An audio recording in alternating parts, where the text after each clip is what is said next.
আরেকজন প্রশ্ন করেছেন তিনি আমেরিকার স্থায়ী নাগরিক এক মেয়ের সাথে তার পরিচয় এবং যেটি হচ্ছে ভালোবাসার সম্পর্ক গড়ে উঠেছে এবং সেই মেয়েটি তাকে বিয়ে করতে আগ্রহী এবং K1 ভিসা দিতে আগ্রহী।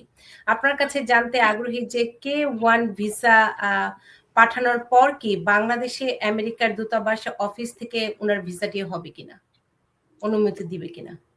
ধন্যবাদ। K1 ভিসার ক্রাইটেরিয়া হচ্ছে যে ইউএস সিটিজেন বাংলাদেশে বা অন্য কোনো দেশে গিয়ে কারোর সাথে যদি সম্পর্ক হয়, সো উইদিন 2 ইয়ার্স পরে অ্যাপ্লাই করতে পারে। 2 ইয়ার্স একটা টাইম লিমিট। এখানে কয়বার দেশে গিয়ে মিট হলো, অল ডকুমেন্টেশন লাগবে। করার পরে যখন অ্যাপ্লাই করে K1 ভিসাতে আসার পরে এখানে আমেরিকাতে আসার পরে 90 ডেজ এর মধ্যে বিয়ে করতে হবে। যে আসবে, বাংলাদেশ বলেন any part of the world, আসার পরে ইউএস সিটিজেনকে বিয়ে করার 90 ডেজ পরে দেন ওরা যে অ্যাপ্লাই করবে সে অ্যাপ্লাই করতে পারবে ইমিগ্রেশন বেনিফিট বা গ্রিন কার্ডের জন্য। This is the process. আমরা প্রায়োরিটি ডেট নিয়ে আয়শা আপনার প্রশ্নের উত্তরটি দিব যখন আমরা ভিসা বুলেটিন আপডেট নিয়ে কথা বলবো।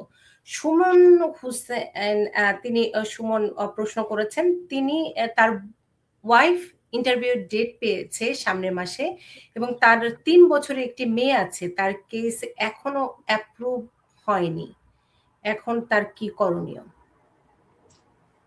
ওয়েল, তার ইন্টারভিউ কেন অ্যাপ্রুভ হয়নি? দুইটা অ্যাপ্লিকেশন, মোস্ট লাইকলি উনি সিটিজেন হলে দুইটা অ্যাপ্লিকেশন করতে হয়।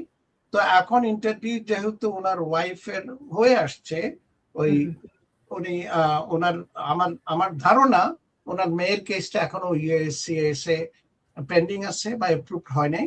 তো উনি ওই ইন্টারভিউ ডেট চিঠি দিয়ে ইমিগ্রেশনের ইউএসসিএস একটা এক্সপার্টাইট রিকোয়েস্ট করতে পারেন যে আমার ওয়াইফ এর ইন্টারভিউ এত তারিখ, ইন্টারভিউ লেটার দিয়ে বাচ্চার যে 3 বছর মাইনর চাইল্ড, এটা দিয়ে একটা পিটিশন দিতে পারে এক্সপার্টাইট রিকোয়েস্ট।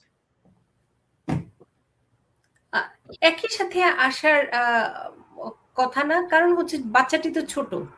ওয়েল, অ্যাপ্লিকেশন বোধহয় সেম টাইম করা হয়নি, নাম্বার 1। হ্যাঁ, এট দ্য সেম টাইম যদি করা হতো তাহলে ওটা অ্যাডজুডিকেট করতে at the same time.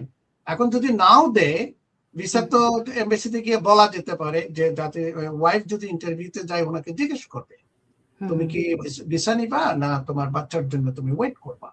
So তখনই ইউএস ভিসা অফিসার অনেক সময় ওরা এক্সপার্টাইট রিকোয়েস্ট পাঠিয়ে দেয় ইউএসসিএস কে একসাথে ভিসা দেওয়ার জন্য মাইনর চাইল্ডের জন্য। এরকম আমাদের অনেক কেস আছে। সুতরাং তাহলে উত্তরটি কেমন হওয়া উচিত যখন ভিসা অফিসার তার ওয়াইফের কাছে জানতে চাইবে যে অপেক্ষা করা, যে তখন তার উত্তরটি কেমন হওয়া উচিত? উনি রিকোয়েস্ট করতে পারে, অফিসার থ্যাংক ইউ আমাকে ইন্টারভিউ নেওয়ার জন্য, বাট আমি মাইনর ছেলেকে নিয়ে বা মেয়েকে রেখে আমি যেতে পারবো না, I am waiting for approval.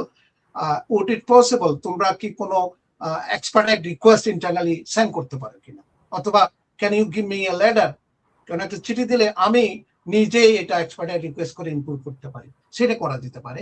অথবা ভিসা অফিসার বলবে ওকে তাহলে তুমি ওয়েট করো, ওয়েট করার পরে তোমার মেয়ের ভিসা যখন অ্যাপ্রুভ হয়ে এনবিসি প্রসেস হয়ে আসবে আমাদের সাথে যোগাযোগ করবো কনসলিডেট করার জন্য। তখন একটা রিকোয়েস্ট পাঠাতে হবে কনসলিডেট করার জন্য। এটা নিজেও করতে পারে বা একজন অভিজ্ঞ অ্যাটর্নি দিয়েও করা যেতে পারে, বা এনিবডি ক্যান ডু ইট, তারা যদি জানে প্রসেসটা।